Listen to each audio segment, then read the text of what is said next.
देखिए, अगर आपको इंटीग्रेशन को सॉल्व करना है with the help of area method, तो आपको कुछ नहीं करना है।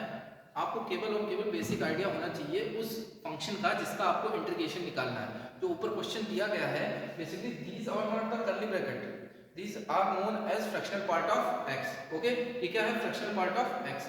अब इसको इंटीग्रेट करने के लिए you have idea about the graph of fractional part of x. Okay, all you know that the fractional part of x is a periodic function with basic period 1. Okay, तो ये periodic function है, इसका basic period क्या है? 1, and the maximum value of fractional part of x is +1. Okay, इस graph में जो ये एरोज हैं ये फ्रैक्शनल पार्ट ऑफ x को रिप्रेजेंट कर रहे हैं। अब देखिए, इस पूरे के पूरे इंटीग्रेशन को अगर आपको सॉल्व करना है, इस एरो ने x एक्सिस के साथ जो एरिया कवर किया है वो साफ दिख रहा है, एक ट्रायंगुलर फॉर्म में है।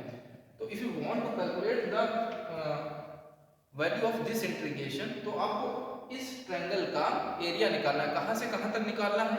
लोअर लिमिट से अपर लिमिट तक। ये है लोअर लिमिट जो कि 0 है और अपर लिमिट 1 है।